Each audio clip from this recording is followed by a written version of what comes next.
le temps que vous votez et que d'autres arrivants, je vois qu'il y a déjà 13 votes, 14 votes, c'est bon, ça continue. Et bien, je vais en profiter pour vous présenter Margot et Philippe, qui sont nos deux intervenants du jour.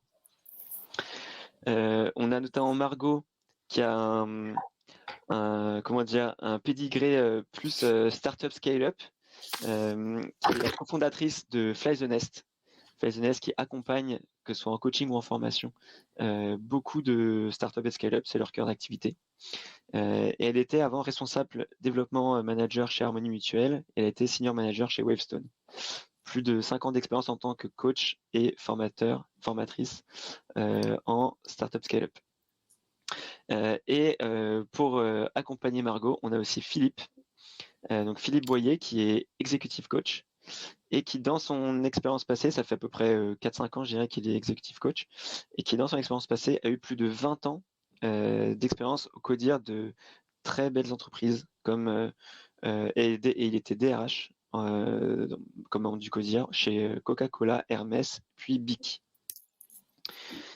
Et donc là, on a un profil un peu plus corporate grand compte. On va dire ça comme ça. Si on a aussi Philippe et Margot aujourd'hui avec nous, c'est parce que, vous l'avez compris, je bosse régulièrement avec eux, avec Fasterclass, que ce soit pour nos formations ou nos coachings, et que ça se passe à chaque fois très très très bien. Et donc, les connaissant et connaissant leur qualité, je me suis dit qu'ils seraient les deux personnes parfaites pour répondre à nos questions et pouvoir nous dire ce qu'ils pensent de la formation et du coaching. Comme on va être de plus en plus nombreux au cours de ce webinaire, et pour éviter que ce soit le foutoir, merci à Maurice de l'avoir indiqué, je vous ai un peu tous coupé la parole et vous pourrez la demander en levant la main. Et il y aura une session de questions-réponses à la fin. Vous pouvez poser vos questions dans le live chat et comme ça, on y répondra. Sur ce, je vois qu'il est 11h34 et je vous propose de démarrer. Donc j'ai une. Est-ce que Margot, Philippe, avant de vous assaillir de questions, est-ce que vous avez quelque chose que vous voulez ajouter sur la manière dont je vous ai présenté ou un truc que j'aurais zappé? Non, c'était top, Raphaël. Non? Allez, c'est bon. Parfait. On démarre dans ce cas. Donc la toute première question que j'avais pour vous concernait les principales idées reçues sur le coaching et la formation. Moi, je me disais, par exemple, souvent j'entends que les formations, ça peut être complètement hors sol, le coaching, ça va être hors de prix. Enfin voilà, il y a pas mal d'idées reçues qui circulent. Est-ce que je t'ai vu commencer à réfléchir, Margot? Est-ce que tu veux me faire une première réponse là-dessus, sur les idées reçues sur ces sujets?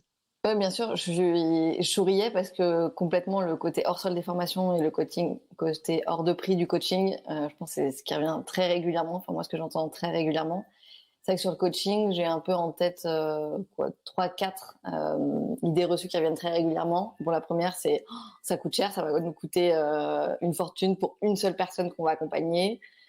C'est un accompagnement finalement un peu long qui demande beaucoup de temps à la personne coachée. Et parfois, il y en a même qui vont dire, OK, c'est un peu une thérapie payée par la boîte finalement. Est-ce qu'on a raison de mettre ce prix-là pour aider une personne pour sa propre thérapie, quoi. Et d'ailleurs, il y a beaucoup de boîtes qui le font seulement pour leur top management, pour les personnes identifiées comme talent ou au potentiel. Donc le côté un peu élitiste du coaching qu'on entend pas mal aussi. Et en idée reçue, qui je trouve se réduit et tant mieux, c'est on fait appel à du coaching pour trouver des arguments ou aider une personne à faciliter en fait sa sortie pour une personne qui est pas au niveau, et c'est une manière douce, accompagnée de se débarrasser entre guillemets d'une personne. Et c'est un peu moi ce que j'entends souvent sur le coaching en tout cas. Philippe, je t'ai vu acquiescer sur la manière de se débarrasser d'une personne. Tu veux rebondir là-dessus? Ouais, et c'est tellement fréquent et trop fréquent. On a un problème de management à traiter et on se dit, tiens, si on faisait coacher la personne. Donc c'est quelque chose qui est assez, malheureusement, qui est assez fréquent. Pour répondre à ta question aussi, Raphaël, en utilisant un autre biais, il y a l'idée reçue que le coaching, c'est un peu du flan. C'est un peu vaporeux. D'ailleurs, on ne sait pas trop ce qui s'y passe. Il y a un côté un peu secret, un peu mystérieux avec le coaching. Et on se dit, ben, en fait, comme disait Margot, est-ce que c'est des séances un peu de psy payées par sa boîte et c'est un peu une boîte noire. Qu'est-ce qui s'y passe dans une séance de coaching? Donc, on a une espèce de check-in à l'entrée. On se retrouve quelques semaines ou souvent quelques mois plus tard. Qu'est-ce qui s'y est passé? Alors, on en parlera peut-être plus tard. Mais il y a cette idée reçue de la boîte noire. C'est un peu vague. Et le coaching est là quand on a des problèmes. On associe beaucoup le mot problème coaching. On va probablement le développer un peu plus tard. Il y a aussi l'idée reçue que un coach, c'est quelqu'un qui va m'aider par son côté un peu waouh, gourou, que je vais admirer et qui va pouvoir m'emmener ailleurs, je ne sais pas trop où. Certains d'entre vous qui êtes connectés, vous le savez probablement, c'est quelque chose qu'on essaye absolument d'éviter, la posture du coach gourou. On n'est absolument pas là pour ça, et c'est voire même dangereux. Donc, il y a aussi parfois, c'est plus rare, mais cette idée qu'on va travailler avec un espèce de gourou qui, avec une baguette magique, va m'aider à régler les problèmes que j'ai dans ma vie pro. Je ne parle même pas de ma vie perso. Et ok, j'entends très bien. Donc tout ça, on est d'accord, c'est des idées reçues. C'est-à-dire que ce n'est pas la vérité.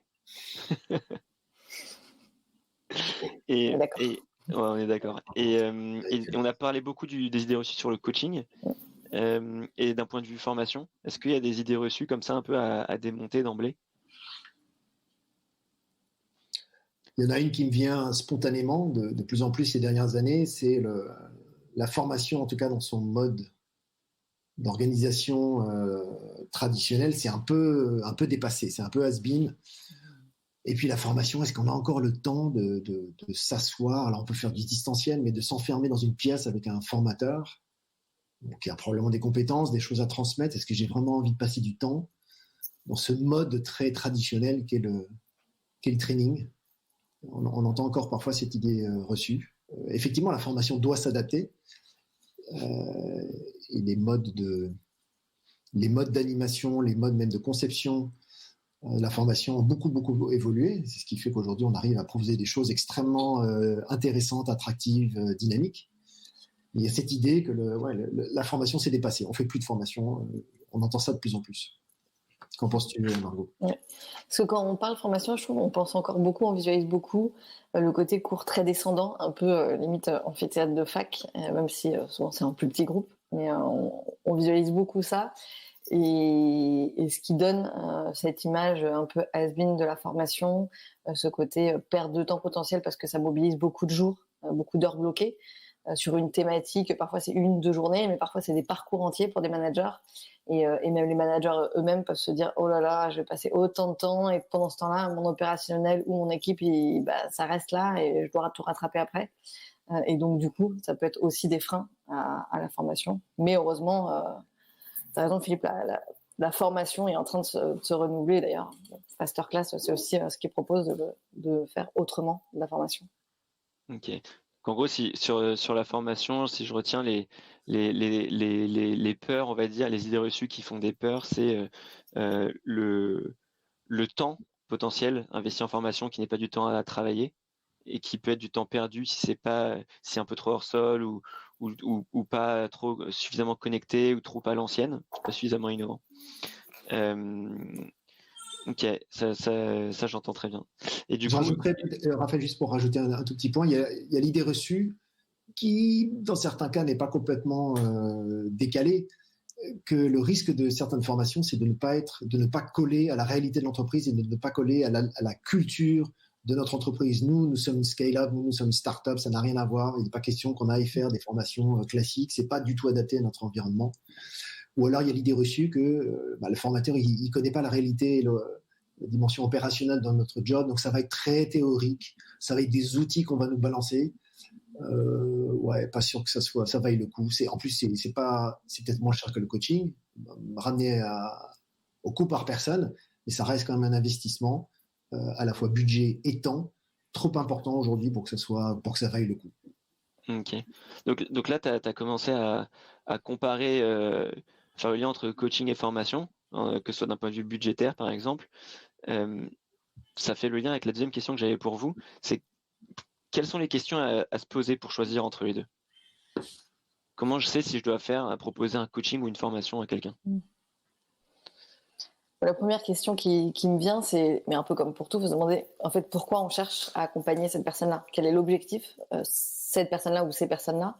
Vraiment, est-ce que c'est presque préventif pour l'aider à se projeter, à avancer sur son poste? Est-ce que c'est plus du curatif ou entre guillemets du soutien dans un moment plus difficile de la personne? C'est vraiment réfléchir, est-ce que c'est pour développer plus une hard skill ou plus soft skill, plus comportemental? C'est vraiment se demander, ok, qu'est-ce qu'on cherche à faire et est-ce qu'on cherche à le faire pour une personne ou vraiment quelques individus, ou est-ce qu'on veut quelque chose de plus global, une expérience plus globale? C'est deux questions déjà qui permettent d'aiguiller vers soit coaching, soit formation. Ouais, pour rebondir sur ce que dit Margot, il y a la notion de la question fondamentale qu'on doit se poser, c'est que est-ce qu'on est dans une recherche de transmission d'un savoir, d'outils pour combler un gap de compétences ou de savoir, ou est-ce qu'on est dans une démarche où on doit adresser des changements qui se présentent ou qui vont se présenter, pour lesquels il n'y a pas forcément d'outils ou de solutions toutes trouvées, et que ça va être une démarche, ça va être un cheminement. Donc il y a une question absolument fondamentale, c'est est-ce qu'on est face à un changement qui doit être adressé, ou est-ce qu'on est à un besoin de remplir un écart de compétences sur quelque chose? Dans ce cas-là, évidemment, c'est plutôt la formation. Dans le premier cas, c'est plutôt évidemment le coaching, si on devait un peu caricaturer. On reçoit souvent aussi des demandes qui ne sont pas clairement formulées. On va nous demander peut-être une solution de coaching alors qu'on va plutôt nous penser assez rapidement, ça c'est plutôt un sujet de formation. Et puis il y a l'inverse aussi qui arrive. On nous dit, ben voilà, on a ce besoin de formation pour telle personne ou pour un petit groupe de personnes.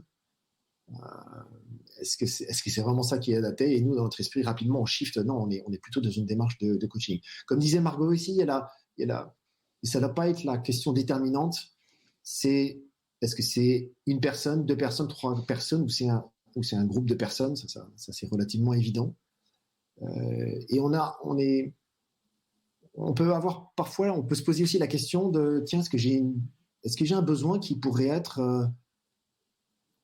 un besoin un peu hybride, qui est à cheval entre coaching et formation? Chez Masterclass, on a eu des demandes récentes comme ça dans ce sens.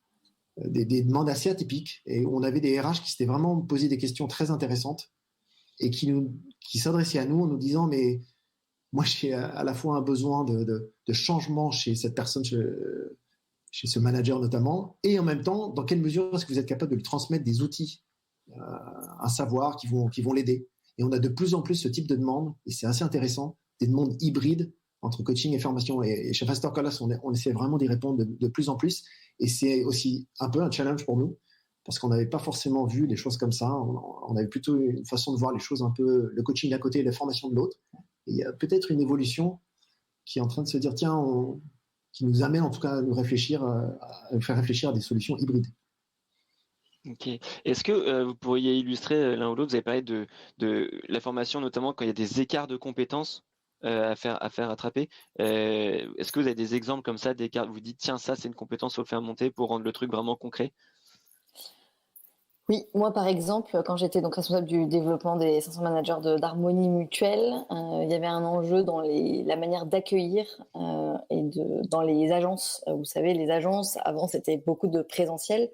Maintenant, il y a le présentiel et en digital. Il y a comment utiliser les outils du digital dans les agences pour accueillir les clients, etc. Et donc, du coup, il y avait tout un enjeu de monter en compétence des équipes et donc des managers pour les aider à nous faire monter en compétence leurs équipes sur ces sujets-là. Et donc, en fait, c'est issu au départ de quelques personnes où on a détecté dans une agence ce besoin-là. Et en tant que responsable de formation, je trouve que c'est très intéressant de se dire quand on a une demande qui nous remonte pour une personne qu'un petit groupe de personnes, de se demander, OK, est-ce que c'est un enjeu peut-être plus global de monter en compétences plus globales dans toute la boîte? Et là, c'était un enjeu finalement de monter en compétences métier presque, de posture pour ces personnes-là. Et donc finalement, on a construit un parcours qui était ouvert à toutes les personnes travaillant à l'accueil des clients dans les agences. Voilà. Et qui mixait, pour le coup, en complément, où il y avait en effet, c'était de l'hybride, il y avait aussi de la formation vraiment collective, et ils avaient la possibilité, en option s'ils le souhaitaient, de déclencher quelques accompagnements individuels très proches du coaching. Ok. Pour compléter ce que dit Margot, et il y a beaucoup de participants qui doivent le savoir, ça, il y a souvent au départ une demande sur combler un écart de compétences sur un groupe de personnes assez limité. Ce qui me paraît fondamental sur les démarches de formation, c'est quel est le besoin supérieur, on peut même parfois remonter aux besoins stratégiques d'une entreprise, et ensuite se dire, bon, par rapport à ce besoin stratégique, quel est le gap de compétences que nous devons combler assez rapidement, et à partir de là, on en déduit, et seulement là, on en déduit quelle approche on peut avoir en matière de formation, une approche pédagogique. Je vais vous donner un exemple très concret. Moi, j'étais dans un groupe il y a un certain nombre d'années où il y avait un besoin, comme beaucoup d'organisations, d'attirer et de garder les meilleurs talents dans un certain nombre de postes critiques, de postes clés ou de fonctions clés. Et à partir de ce besoin un peu supérieur, il y avait une nécessité d'améliorer rapidement les compétences pour attirer les meilleurs des managers et des leaders de cette organisation. Et ensuite, si on descendait un peu plus dans l'entonnoir, on en déduisait qu'il nous fallait rapidement bâtir un parcours sur mesure des managers, leaders, recruteurs et bons recruteurs.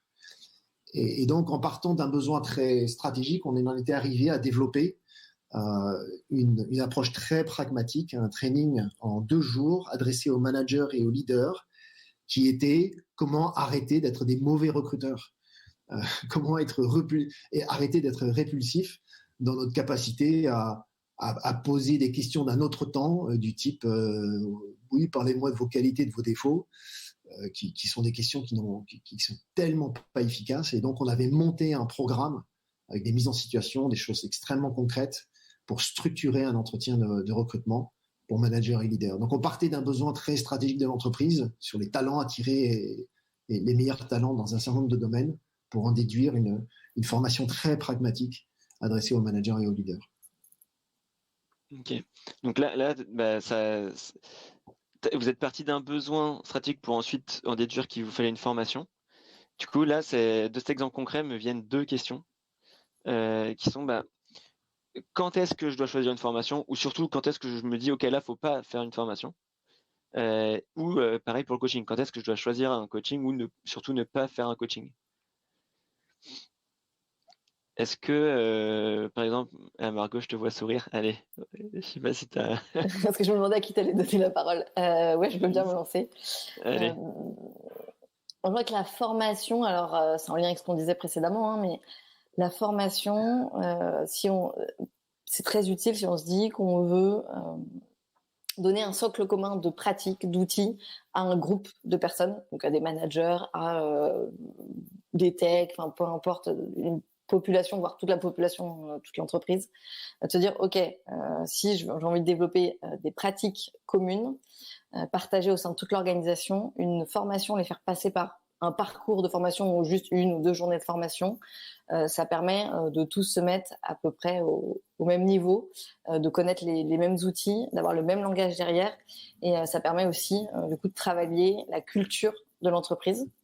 Donc ça, c'est une super bonne raison pour choisir la formation plutôt que le coaching.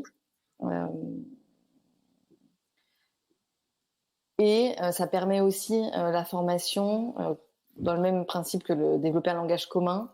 Une formation, ça permet aux personnes de se retrouver dans la même salle, des personnes qui sont peut-être pas forcément, qui se croisent pas régulièrement. Enfin, la même salle, que ça soit, quand je dis salle, c'est présentiel ou comme on est là en digital, mais avoir un temps commun où ils partagent ce qu'ils vivent au quotidien, ils partagent leurs difficultés. Et moi, ce qui revient très régulièrement dans les temps de formation que j'anime en collectif, c'est vraiment ça fait du bien de se rendre compte que je suis pas seule à vivre cette situation-là, je suis pas seule à galérer là-dessus, et finalement ça permet aussi de désiloter les départements, etc. Et ok, j'ai passé du temps avec Jean-Michel dans ma formation. Maintenant que je le connais un peu mieux, je suis plus à l'aise pour l'appeler si j'ai un souci, alors qu'avant, j'y aurais pas forcément pensé. Donc vraiment, la formation, c'est très utile aussi si on vise à développer une culture, un socle commun de pratiques, d'outils, et à favoriser la transversalité dans l'organisation. Je rejoins complètement ce que tu dis, Margot, sur la formation.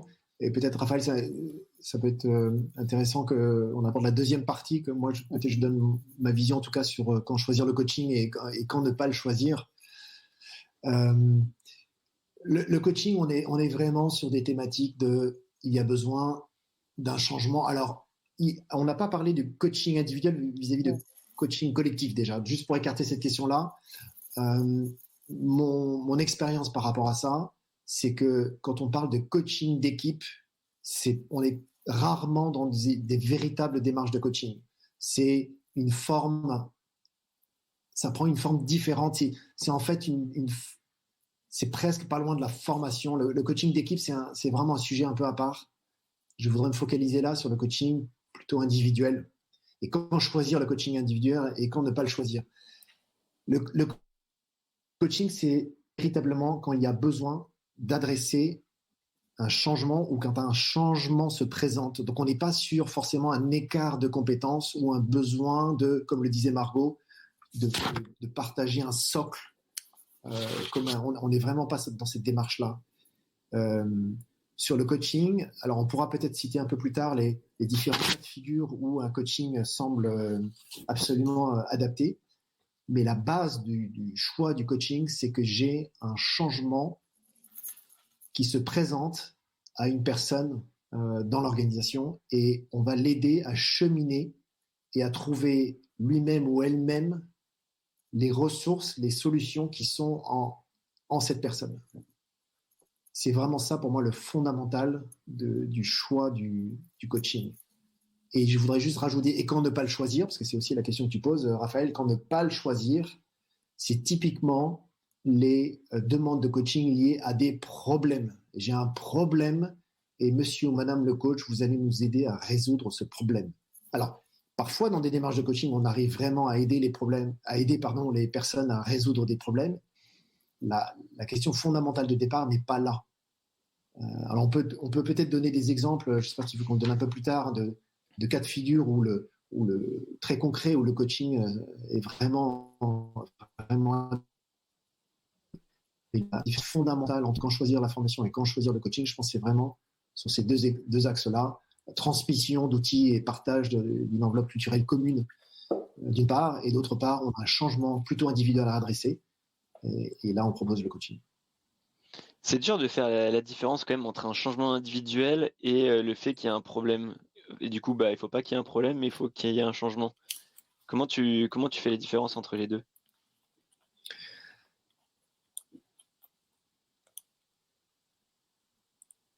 Sur le coaching, pour donner des exemples concrets, on va être sur j'ai une difficulté, un blocage à surmonter et j'ai besoin d'aide. On est donc du coaching de résolution, du coaching de soutien. Ça peut être, dans certains cas, aider une personne à concrétiser son potentiel ou à réaliser ses objectifs. Donc, ce n'est pas forcément là directement un problème. On peut avoir aussi des coachings de prise de fonction ou d'accompagnement d'une promotion. Une personne qui n'est pas forcément équipée en termes de posture, de management. Donc, on est bien dans du coaching et pas dans de la formation. Donc là, ça peut être un cas de figure qui est très, très adapté. Ok. Et ça, en fait, quand tu dis un problème, c'est par exemple quelqu'un qui est brouillé avec toute l'équipe et en gros, on va faire un coaching pour résoudre ça. C'est ça que tu disais, c'est un problème. En tout cas, c'est comme ça que c'est reçu par le prescripteur. Oui. On nous contacte et on nous dit, voilà, on a un manager qu'on aimerait bien que vous puissiez coacher. C'est une personne qui a des problèmes de communication. Et ce genre de demande, c'est assez fréquent. Alors, c'est notre rôle ensuite d'affiner la demande, de dire qu'est-ce que vous entendez exactement. Et ensuite, on pose des questions du type, mais si ce coaching est réussi, à la fin de ce coaching, qu'est-ce que cette personne aura réussi à changer que la personne n'est pas capable de faire aujourd'hui. On va avoir des demandes de coaching qui est la personne a un niveau de conscience, on essaie de lui donner du feedback et ça ne marche pas. Est-ce que vous pouvez le coacher? On a des demandes de ce type parfois. On a des demandes aussi d'accompagner le changement. Est-ce que vous pouvez nous aider à accompagner cette personne qui a changé de division, qui vient chez nous? Il y a des éléments de culture d'entreprise que la personne a du mal à appréhender. Est-ce que vous pouvez nous aider à l'accompagner? Il y a une personne qui est dans un rôle de manager. Elle va prendre un poste plus élevé avec des N-1, des N-2. Et la personne doit être dans une posture de leader. Est-ce que vous pouvez nous aider à l'accompagner avec un coaching? Et effectivement, dans un certain nombre de cas, la solution du coaching peut être absolument adaptée. Ok. Ce qui me vient en t'écoutant, Philippe, c'est que parfois on a une demande de formation ou de coaching et finalement ni l'un ni l'autre. Et donc, du coup, je me permets de commenter quand est-ce qu'il faut choisir ni l'un ni l'autre aussi. Oui. Vous avez compris, la formation, c'est plutôt quand il y a une transmission d'outils et une envie d'avoir une enveloppe de culture commune. Le coaching, c'est plus quand c'est aider la personne à se transformer ou à gérer une situation particulière. Mais parfois, on se rend compte, en questionnant aussi la personne RH ou le dirigeant qui souhaite faire accompagner une personne de son équipe, que ni l'un ni l'autre répondront à la situation et aideront vraiment la personne. C'est le cas quand, en fait, on se rend compte que le problème, c'est plutôt un enjeu organisationnel, un enjeu au niveau de l'organisation. Et donc, on peut aider, notamment en coaching, la personne à mieux vivre avec cette situation-là. Et ça peut être très aidant pour la personne. Mais en tout cas, elle ne pourra pas forcément avoir un impact au niveau de toute l'organisation, là où se situe le problème. Et parfois, on remonte du coup à aller accompagner un autre endroit de l'organisation. Là où ça peut ne pas fonctionner non plus, mais on le voit tout de suite avant de choisir entre formation et coaching, c'est le cas où finalement c'est pas la personne qu'on souhaite accompagner qui est en difficulté, c'est parfois son propre manager.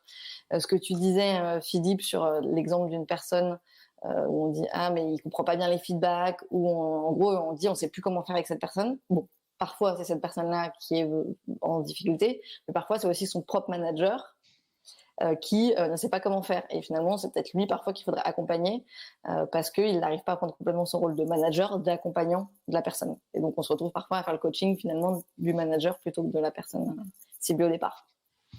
Voilà. Ok. D'ailleurs, en parlant de manager, je faisais un petit cas concret. Ouais. Imaginons j'ai des managers en grande difficulté. Mes managers, ils sont en galère, problème de management. Qu'est-ce que je dois envisager comme option d'après vous? Est-ce que vous avez des grands cas qui me disent ok, dans ce cas-là, c'est plutôt formation, plutôt coaching, etc. Alors, peut-être pour me jeter à l'eau sur cette question, quand on a une question, quand on se rend compte qu'on a un prescripteur, un client potentiel qui dit voilà, j'ai des managers en grande difficulté, notre premier réflexe, évidemment, c'est il faut que tu m'en dises plus. Donc, on doit être dans une posture vraiment de questionnement avant de se précipiter sur la vente d'une prestation de coaching ou d'une prestation de formation. Il est extrêmement important de prendre le temps, évidemment de ne pas dire oui, parce qu'il y a des demandes que l'on reçoit où il faut être capable de dire non. Non, on ne peut pas vous aider, étant donné ce que vous nous dites. On creuse, et on ne pense pas que votre cas de figure puisse on puisse y répondre par un coaching, ou on ne pense pas qu'on puisse y répondre par une formation. Alors, il nous arrive parfois d'avoir des demandes qui sont des demandes de formation et en fait le besoin c'est vraiment un coaching, et inversement, est-ce que vous pouvez accompagner ce manager, et en fait la personne a plutôt besoin de formation, tout simplement être équipée avec des outils pour devenir un meilleur manager ou un moins mauvais manager ou un meilleur leader, ou à se préparer à une fonction plus haute, et donc là on est plutôt sur une solution de formation qui peut être donnée à des tout petits groupes, et on n'est pas dans du coaching. Un exemple très récent à partager. Nous sommes contactés par un client qu'on accompagnait déjà et qui dit voilà, j'ai un manager à l'étranger. Alors je cite un texto. J'ai un manager à l'étranger, il y a un problème, il faut que vous la coachiez. On a un risque, on pense qu'on a un risque de harcèlement. Truc de fou. Et donc, en creusant un tout petit peu, on se rend compte que derrière cette demande un peu incongrue, on a d'abord un vrai problème de management, comme on le disait tout à l'heure, de la personne au-dessus. Et quand on a commencé à creuser, donc on a finalement accepté d'intervenir. Et en creusant, on était sur un besoin de coaching et d'accompagnement de ce manager qui avait des incompréhensions de ce qu'est le rôle de manager, un problème de posture, une façon de communiquer qui n'était pas adaptée. Et donc, on a commencé à faire ce travail de prise de conscience. Et ensuite, on a commencé à pouvoir bâtir sur un programme de changement, d'évolution de posture. Et c'est la personne coachée qui, avec notre travail, a réussi à trouver d'elle-même un certain nombre de solutions.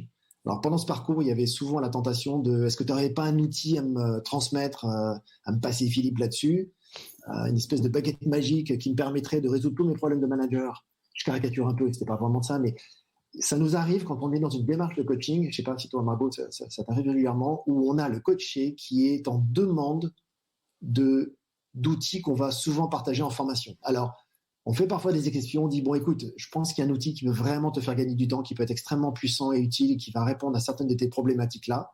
Mais encore une fois, en tant que coach, je ne suis pas là pour te former. Je suis là pour t'aider à trouver les ressources en toi pour trouver tes réponses à ces cas de figure-là. Aussi à prendre conscience de quel type de manager tu es. On ne l'a peut-être pas dit pour l'instant, dans les demandes qu'on peut recevoir, il y a dans quelle mesure la cible, la personne à coacher, est une personne qui va être en capacité ou qui va devoir s'interroger sur ses propres pratiques.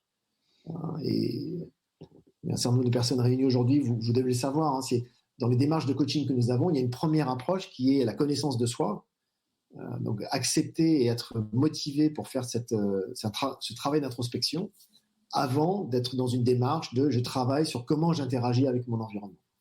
Donc je voulais citer cet exemple-là qui m'est arrivé assez récemment, une demande assez étonnante qui est arrivée, on parlait de harcèlement, et qui s'est transformée en fait en un coaching, un accompagnement de manager, en fait plutôt classique, une fois qu'on avait vraiment déblayé c'était quoi le vrai du faux de la demande. Ok. Oh, t'es parti loin. Et Margot, je sais pas si tu voulais soit réagir à ce que Philippe a dit, soit si tu avais des insights supplémentaires sur cette question.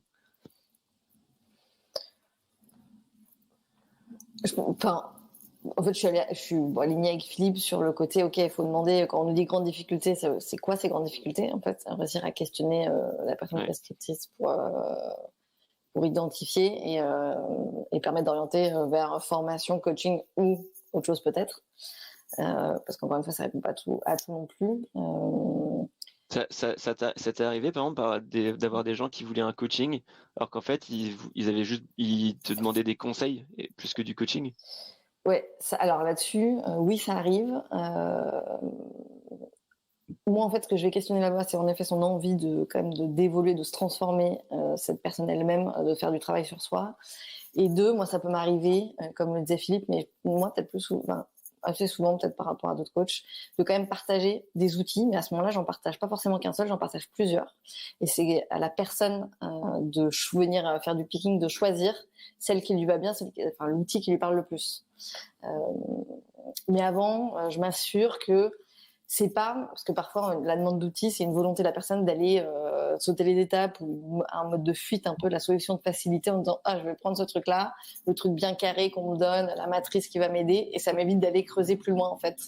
Donc je m'assure que c'est pas ça, mais parfois il y a des personnes, même en coaching, qui ont besoin d'exemples d'outils qui ont servi à d'autres personnes dans la même situation et pour ouvrir le champ des possibles et l'aider à passer à l'action parfois. Donc ça m'arrive de partager. Ouais. Ok, excellent. Et je reviens sur c'est un truc qui a fait un peu tilt chez moi, mais sur la question du harcèlement dont tu as parlé, Philippe. C'est dans un cas comme du harcèlement, en soi, c'est quelque chose d'assez grave, le harcèlement, s'il y en a un. Et pourquoi c'est la question qui... La réponse a été de vouloir mettre en place du coaching plutôt qu'autre chose, ou même peut-être des sanctions tout simplement contre la personne. Enfin, est-ce que tu peux nous en dire un peu plus là-dessus? Je crois que la demande d'origine qui a été formulée n'était pas la bonne. Il y avait eu un problème avec une personne dans un passé récent et qui n'avait probablement pas été correctement traité en interne. Et là, on était sur des actes de management qui n'avaient probablement pas été traités. Nous, en tant que coach ou formateur, c'est pas notre vocation, voire même ça poserait des problèmes éthiques d'intervenir sur des questions de ce type-là. Et c'est en creusant avec eux qu'on s'est rendu compte que la question du harcèlement était là, bien là, elle avait été traitée finalement en interne, et que derrière ça, il y avait un problème de posture de manager sur lequel il y avait un besoin d'accompagnement, parce que la personne en question n'était pas consciente des effets qu'elle pouvait générer auprès de ses équipes. Okay. Je trouve que ça arrive souvent. On se dit souvent, mon manager, il est méchant, il est dur avec moi. Il y a harcelé et sentiment d'être harcelé. Alors après, il y a tout le processus interne à faire au niveau RH pour enquêter. Hein. Mais je trouve qu'on oublie trop souvent que manager, en fait, c'est quand même un job. Ça demande des compétences particulières. Et c'est difficile. Et souvent, on est propulsé manager sans vraiment être accompagné. Et donc, sans le vouloir, on blesse les personnes, on fait du mal, alors qu'on n'a pas du tout cette envie-là. Mais par manque d'habitude, de réflexe de management, on fait mal son job. Et c'est là où l'entreprise a intérêt à accompagner ces managers-là, qui sont finalement aussi en difficulté, et mal d'être eux-mêmes mauvais. Et souvent, ils le sentent, qu'ils sont pas bons. Mais c'est difficile d'avouer qu'on n'est pas bien, qu'on sait pas bien faire, et qu'on a besoin d'accompagnement. Oui. Et d'ailleurs, est-ce que Philippe, tu viens de partager une anecdote. C'était une sacrée histoire, mais est-ce que vous avez comme ça, pour illustrer vos propos, des anecdotes positives ou des pièges à éviter que vous pourriez nous partager dans vos expériences passées? Des anecdotes positives, heureusement, plein, toutes les semaines. Peut-être si on peut commencer sur les... Une fois n'est pas coaching, si on commence un peu sur les pièges à éviter. J'ai envie de dire, le premier piège, c'est quand un prescripteur interne, et c'est parfois vous, si vous êtes sur la partie learning et RH, vous recevez une demande, ce qui est souvent présenté sous forme de problème, pas toujours, et de vous... qu'on vous mette une pression pour arriver à trouver une solution de type coaching ou de type formation. Donc évidemment, dans l'exercice de vos fonctions, j'imagine que vous posez des questions en interne. Ce qui me paraît extrêmement intéressant, c'est qu'il y ait ce moment d'échange avec un prestataire potentiel en coaching ou en formation sur, écoutez, voilà notre contexte, voilà ce qu'on voit. On a émis une hypothèse qui serait intéressant que vous nous accompagniez dans tel domaine. Qu'en pensez-vous?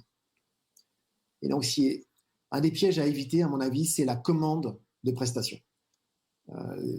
Et alors, vous êtes tellement submergé par les demandes que vous recevez qu'il est extrêmement tentant de vous adresser aux prestataires que nous pouvons être en disant, voilà, on a telle demande, on s'adresse à vous pour la réponse.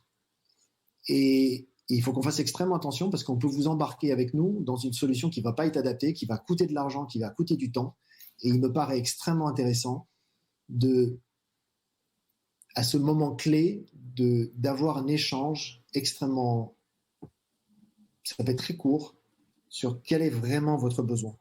J'insiste sur quel est vraiment votre besoin pour qu'on puisse voir si on est capable de vous accompagner ou pas. Parce qu'on a une responsabilité, on a une responsabilité par rapport aux personnes qu'on va accompagner et on a une responsabilité par rapport à l'entreprise prescriptrice en matière du temps qu'on va engager chez eux et de l'argent que ça coûte. Parce que tout ça, ça coûte de l'argent.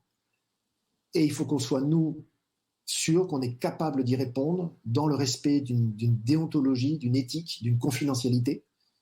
Ça me paraît absolument fondamental.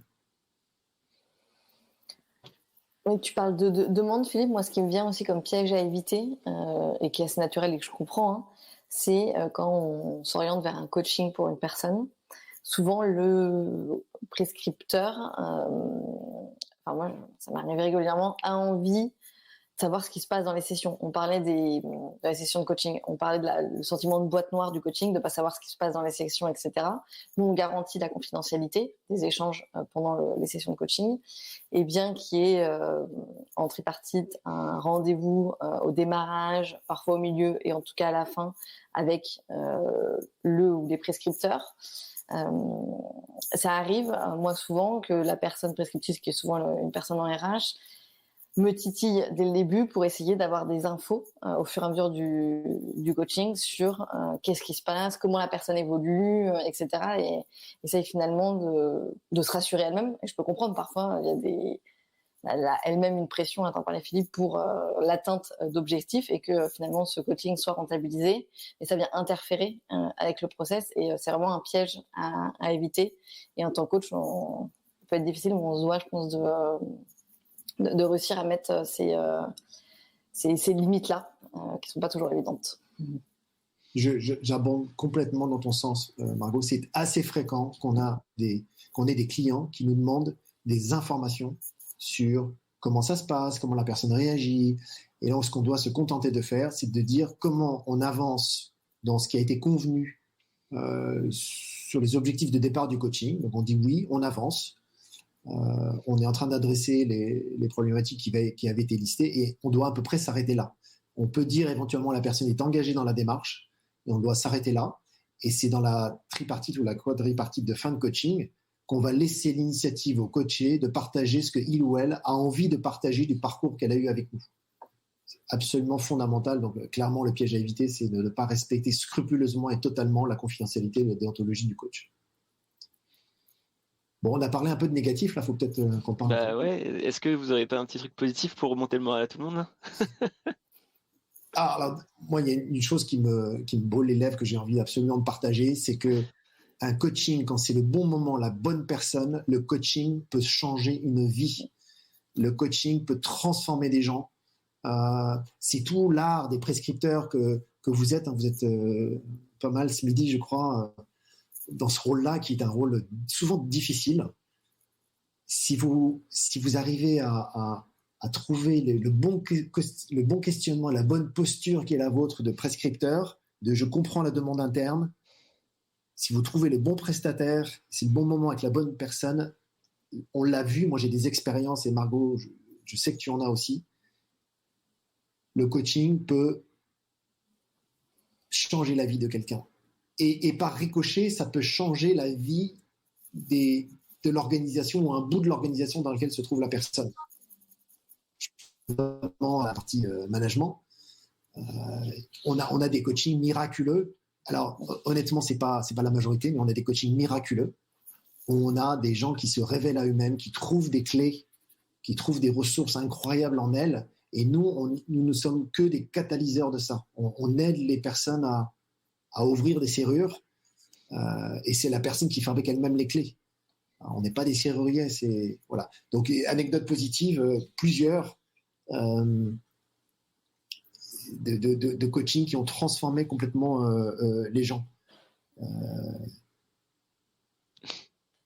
Magnifique.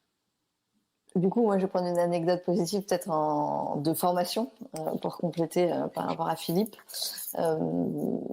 Très récemment, il y a 15 jours, j'animais une formation pour des managers, ils étaient 9 managers. Et dans cette formation-là, j'aime bien, il y a un temps où on leur fait vivre du co-développement, qui est un processus d'intelligence collective, où il y a une personne qui emmène une problématique, une situation, en l'occurrence managériale, qu'il gratte, et les autres, par un processus en différentes étapes, viennent l'aider, et à la fin, il leur sort avec un plan d'action très concret.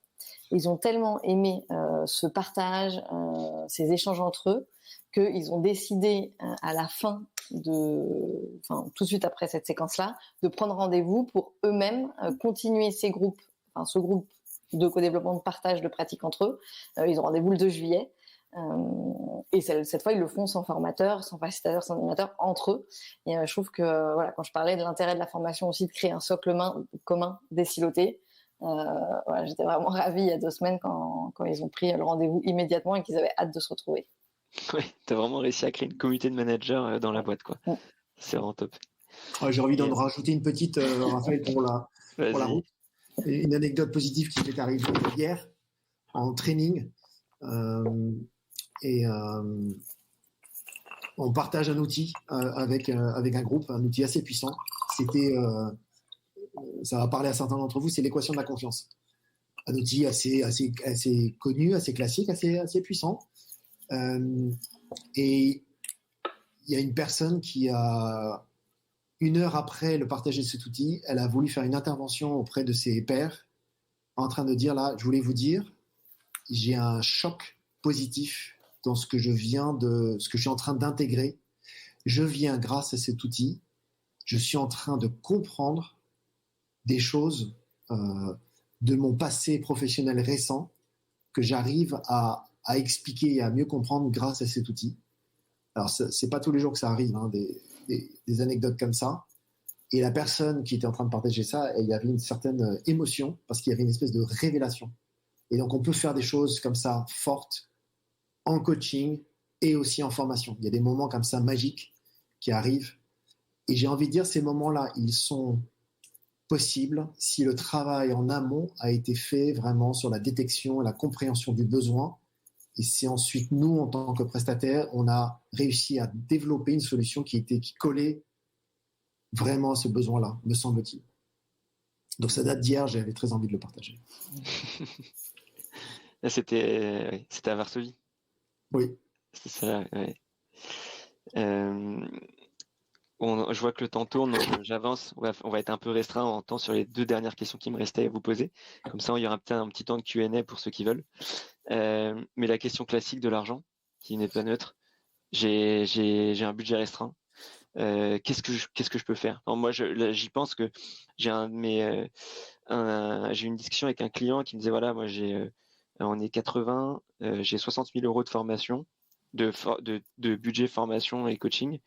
Mais voilà, j'ai déjà 2 personnes où il fallait absolument faire un coaching et ça m'a coûté 9 000 euros par tête. Donc sur 60 000, il me reste plus que 42 000 et il me reste toujours 78 personnes à adresser pour l'année. Je suis mal. comment voilà, c'est la question du budget. Comment vous en êtes sorti même dans vos vies précédentes, que ce soit chez Harmonie Mutuelle ou en tant que DRH ou au Comex de Hermès ou de Big Philippe. Mais voilà, qu'est-ce que vous avez des insights là-dessus? Tu veux y aller, Margot? Vas-y, ça parle gros sous, je te laisse commencer. Okay. Bon, j'ai un budget restreint. Si j'ai un budget très, très, très restreint, c'est d'abord me poser la question des ressources internes que j'ai en matière de compagnonnage, d'accompagnement. J'ai de l'expertise interne. Est-ce que j'ai mis en place un certain nombre de choses pour faire en sorte que ce savoir-être ou savoir-faire ou savoir tout court circule? Mon expérience, c'est qu'on passe parfois à côté de pépites internes que l'on a à portée de main et qu'on sous-estime. Ça, c'est le premier point. Ensuite, par rapport à la start-up là, dont tu parles, ce sont des problématiques très concrètes, très réelles. J'ai envie de dire, n'allez pas évidemment vers le coaching de managers classiques qui sont des budgets qui vont être de pas mal de milliers d'euros et qui vont toucher une personne. Alors attention, un coaching réussi, ça va toucher une personne, mais en conséquence, ça peut quand même toucher plus largement, puisque si on a une personne qui se transforme, ça va avoir un impact sur le groupe. Il va y avoir des retombées positives sur l'organisation.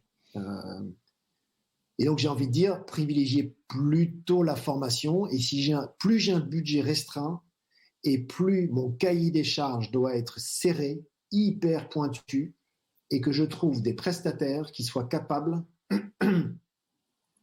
de faire de l'absolu sur mesure. Quand on a un budget restreint, on ne peut pas plaquer c'est pas efficace de plaquer un training générique qui va faire le job. Non, le training ne va pas faire le job. Quand on a un budget restreint et on doit faire des choix, il faut être extrêmement exigeant, me semble-t-il, sur le cahier des charges et comment le prestataire va répondre à ce cahier des charges. Et en complément, moi je dirais quand il y a un budget restreint, mais si c'est pour toute une équipe comme tu parlais, Raphaël, Ouais. C'est de te dire, OK, est-ce que vraiment j'ai besoin de former ou d'accompagner, de coacher tout le monde cette année? Est-ce que je peux me dire, je fais en plusieurs équipes, en plusieurs tours. C'est-à-dire cette année, en 2024, c'est ces personnes-là pour X raison. Et par contre, je donne de la visibilité aux autres en disant, bah, vous, ça sera en 2025. Et d'étalonner comme ça dans le temps, ça permet d'étalonner l'accompagnement et donc le budget aussi, quoi. Ok, ouais. J'ai- Je Ah, retiens. moi, non, j'ai pas le temps, Raphaël, c'est ça. Oui. Ouais, il est déjà midi 22, mais je retiens du coup échelonner dans le temps, ressources internes et faire des choix, quoi.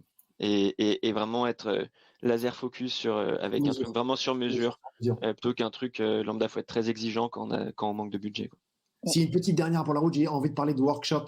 La Vas-y. notion de workshop par rapport à des formations classiques, ça permet de faire des choses courtes, moins chères, qui touchent un plus grand nombre de personnes. On va faire un peu moins interactif, ça va être plus court et ça peut toucher vraiment plus de monde. Les apprentissages vont être moins profonds, les ancrages vont être moins forts. Mais quand on a un budget restreint, l'idée des workshops, ça peut être aussi très intéressant. Ok. Et merci Philippe. Pour ma dernière question, on a beaucoup parlé de coaching, mais je me disais, est-ce que vraiment tout le monde est coachable? Alors là, c'est une question de croyance, je crois, de chaque coach. Moi, j'ai envie de dire oui, si la personne a envie de rentrer dans cette démarche. Donc oui, sous condition, quoi. Si la personne qui en propose un coaching a envie d'y aller. Parce que s'il il est contraint ou elle est contrainte, le coaching ne marchera pas. Le coaching, c'est vraiment tout un processus dans lequel et le coach et le coaché s'embarquent. Et c'est au coach pour le coup, hein, et c'est son rôle de le voir dès la première session, de la première rencontre, de sentir si la personne coachée potentiellement a envie et est volontaire et d'identifier les freins. Après, il y a des vrais freins, enfin il y a des freins qui peuvent se lever aussi si besoin. Pour rebondir sur ce que dit Margot, absolument tout le monde est coachable à une énorme condition près. En fait, je paraphrase Margot ce que tu viens de dire, tu l'as tellement mieux dit en plus que moi, à condition que la personne ait une véritable envie de faire ce travail d'introspection, à condition que le coaching ne soit pas imposé. Enfin, imposer un coaching, pardon, hein, c'est un peu débile, quoi. Enfin, c'est un non-sens. Donc, tout le monde est coachable s'il y a une volonté. Si ça vient de la personne, quoi. Si ça vient de la personne, il y a un « et ». Si ça vient de la personne, et si la personne comprend que la démarche du coaching, ça requiert un travail, je me regarde le nombril, je vais soulever le capot du moteur et je vais regarder à l'intérieur de mon moteur. Si ces deux conditions-là sont réunies, absolument tout le monde est coachable. Et j'ai envie de plaider aussi pour une croyance, une expérience tellement forte que j'ai dans ce domaine-là, c'est que le coaching n'est pas que pour les dirigeants et que pour les top managers. Le coaching, ça peut être pour des jeunes managers, pour des personnes qui sont en train de changer de job, une personne qui doivent changer de posture. On peut avoir un coaching au bout de 4-5 années d'expérience. Ça peut faire toute la différence. Donc, j'ai envie d'aller vraiment dans le sens de cette question en disant que oui, que tout le monde est coachable et tout le monde devrait être à un moment éligible à du coaching. Alors ensuite, il y a la question du coût, tout ça, mais oui, tout le monde doit être éligible une fois, un moment dans sa vie professionnelle pour être coaché. C'est pas réservé aux happy few. En tout cas, ça, il faut qu'on arrive à le faire évoluer. Tout le monde est coachable. Tout le monde est coachable. Merci beaucoup Margot et Philippe pour toutes ces réponses à mes questions. Je vois qu'il est déjà midi 25, donc si jamais dans l'assemblée il y a des gens qui veulent lever la main et poser une question et profiter de Margot et de Philippe qui sont là, c'est le moment. Vous avez un bouton lever la main pour que je puisse vous donner la parole. Il est en bas à droite, le bouton lever la main. Tout en bas à droite, exactement. Il y a aussi le chat si vous préférez poser les questions. Ou la question dans le chat. Exactement. Et sinon, en attendant, si jamais personne ne veut se lancer sur une question ou n'ose lancer une question, moi j'en avais une petite dernière en tête suite à ce que tu as dit, Philippe, quand tu as dit on pourra peut-être parler plus tard des différents moments clés qui peuvent déclencher un coaching ou une formation. Est-ce qu'il y a des moments où quels sont les moments où toi, en tant que, par exemple, RH ou DRH ou Margot, pareil, quand vous aviez chez Harmonie Mutuelle, vous disiez, ah là, ça peut être un changement qui peut faire que là, il faut un coaching ou là, il faut une formation, des espèces de signaux faibles, voire forts. Est-ce que vous en avez comme ça des exemples en tête? Moi, j'ai un exemple J'y vais, Margot. Vas-y. J'ai un exemple qui me vient en tête. C'est les cas assez fréquents de très bons experts ou de très très bons éléments dans une équipe qui sont promus managers. Et alors, il y a des organisations qui arrivent à promouvoir des managers en ayant détecté chez cette personne des vraies capacités à leader une équipe. Et il y a des organisations où on a tendance à promouvoir managers des personnes qui n'ont d'ailleurs pas forcément même la volonté et peut-être pas les aptitudes minimum pour pouvoir devenir manager. Et donc là, intervenir en général plutôt sur du training de manager, au moins pour que la personne ait un socle commun d'outils et puisse rapidement comprendre ce que ça implique d'être manager. C'est difficile d'être manager. Ou dans certains autres cas plus rares d'un coaching. Ouais, là, ça me paraît vraiment un moment clé. C'est la promotion d'un expert ou de quelqu'un qui n'a jamais été manager et qui prend une responsabilité, notamment quand la personne prend en charge la responsabilité de sa propre équipe, dont devient manager de ses pairs et de ses collègues. Moment extrêmement délicat. Margot, merci Philippe. Je vois qu'il y a une autre question de Cécile et je pense qu'elle est parfaite pour toi. Vu que tu as parlé de co-développement tout à l'heure, est-ce que tu pourrais nous dire la différence entre coaching et co-développement? Oui. Alors, le coaching collectif, ça va centrer sur une équipe, et c'est les aider, les accompagner à se transformer à partir d'une situation A où ils sont à une situation B visée et définie en amont, et les aider à aller vers là et les accompagner en collectif. Et parfois, il y a un petit peu de session individuelle dans le coaching collectif, mais voilà, en collectif vers ça, avec vraiment un coach qui va les accompagner dans tout ce processus, dans toute cette transformation. Le co-développement, c'est plus de l'aide au sein d'un groupe. Il y a un animateur, mais qui d'ailleurs n'est pas forcément coach, et ça peut être une personne du groupe qui va animer les discussions. Et finalement, le co-développement, c'est une forme de discussion entre personnes du groupe pour les aider à avancer sur un sujet bien particulier. Par exemple, le co-développement, donc c'est un groupe qui se rassemble, qui dit ok, aujourd'hui on va aider Bernard sur son sujet de ah là là, dans mon équipe, j'arrive pas à parler à cette personne-là, je sens qu'elle va pas bien, mais je sais pas quoi faire. Et donc du coup, par un tour de parole, chaque personne va prendre la parole à tour de rôle, poser des questions à la personne, puis proposer des pistes d'action. Et derrière ces pistes d'action, la personne, donc Bernard, on a dit, va dire ok, je retiens tout ça, je vais mettre ça et ça comme plan d'action. Donc je vais aller lui parler, je vais faire des points one-on-one réguliers, etc. Et c'est sur un temps, le co-développement, c'est un temps vraiment plus court que du coaching collectif. Je réponds vite parce qu'il est 12h30. Mais Cécile, si tu veux m'écrire, voilà, on connecte, écris-moi sur LinkedIn et je te répondrai plus en détail. Vu qu'il est 12h30, ultime question pour François qui a levé la main tout à l'heure. Alors, merci beaucoup Margot, merci beaucoup Philippe. En fait, moi j'avais une réflexion, puisque la question de rentrée c'était est-ce qu'il vaut mieux faire du coaching ou de la formation? Peut-être bien que oui, peut-être bien que non. En fait, de ce que je perçois au travers de tous les échanges qu'on a eus, c'est plutôt peut-être bien que oui, peut-être bien que non. Mais il y a aussi la méthode un peu hybride dont on parlait des 70-20-10, où finalement on a les 10% qui sont de la formation, les 20% qui sont plutôt de l'interaction au travers du coaching, et puis après les 70% de l'apprentissage. Qu'est-ce que vous en pensez?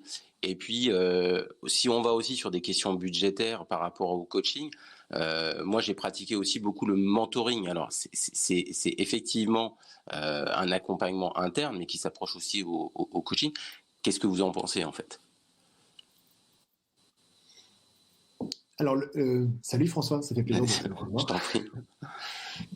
Écoute, le mentoring, extrêmement efficace, extrêmement puissant et extrêmement motivant en interne. Le mentoring, moi, je le vois beaucoup plus comme une transmission de savoir-faire, de tour de main, de partage d'expérience. Le coaching, lui, va aller évidemment beaucoup plus en profondeur, travail d'abord d'introspection. Donc, je pense que quand on peut privilégier des solutions de type mentoring, accompagnement interne, c'est extrêmement efficace, intéressant, motivant. J'ai envie de revenir sur l'idée en tout début de ce webinaire dont on parlait. De plus en plus, on commence à imaginer des solutions hybrides. On l'a fait récemment chez Fasterclass, Raphaël, avec un client. On a une demande, elle est à la fois, elle est entre de la formation et du coaching. Et contrairement à tout ce qu'on vous a dit depuis le début de ce webinaire, on est dans des situations, parfois on n'arrive pas forcément à trancher. Et on se dit, mais en fait, oui, il y a de plus en plus des choses que l'on peut apporter avec des solutions hybrides. Et donc, on a monté récemment avec Raphaël une solution pour une start-up. On a accompagné des managers et c'était à cheval entre le coaching et la formation de management. Bon, j'ai pas le temps de détailler et je pense, ça a été extrêmement efficace. Enfin, c'est pas à nous de le dire, mais l'efficacité, en tout cas, temps, budget proposé et l'ampleur des sujets qu'on a abordés avec cette start-up, je pense, a été efficace et on a eu un retour assez dithyrambique de la société en question. Donc, on était vraiment dans l'efficacité budgétaire, dans l'efficacité temps par rapport à une demande assez hybride qu'on avait reçue. Ok, top, merci. Je t'en prie, à bientôt. Ouais, à très bientôt. Je vois qu'il est 12h33. Désolé Margot, je vais pas pouvoir te laisser aussi l'opportunité de répondre. Mais pour clôturer ce webinaire, merci à tous d'être venus. J'avais un petit mot de la fin. Voilà, avec notamment Philippe et avec Margot. Si vous avez besoin de formation, on a monté 2 formations. Une login avec Margot sur les fondamentaux du management et une avec Philippe sur Feel Good Manager, qui est en gros comment faire le rôle d'équilibriste du manager entre bienveillance et exigence. Puis on a aussi, on lance une nouvelle offre de coaching, le Faster Coaching. Voilà, donc si vous avez besoin et que vous voulez bosser avec nous et Margot et Philippe, bah surtout n'hésitez pas. Voilà, c'était la petite pub de fin de webinaire. Mais sinon aussi, voilà, n'hésitez pas là en un clic, vous pouvez sur le bouton partager un feedback. Ça vous prend 1 minute, même pas, peut-être 30 secondes. Une petite enquête de satisfaction sur le webinaire. Cliquez, répondez à l'enquête et ça nous sera très utile pour améliorer pour la suite. Sur ce, merci beaucoup. Merci. Bon appétit à tous. Merci beaucoup à Margot et Philippe. C'était vraiment très agréable de vous interviewer et d'entendre ce que vous aviez à nous dire. Et puis je vous souhaite à tous une bonne journée et une bonne fin de semaine. Merci à tous. Bonne Au journée. revoir. Merci, au revoir. François, à bientôt. Au revoir. Ciao. Ciao.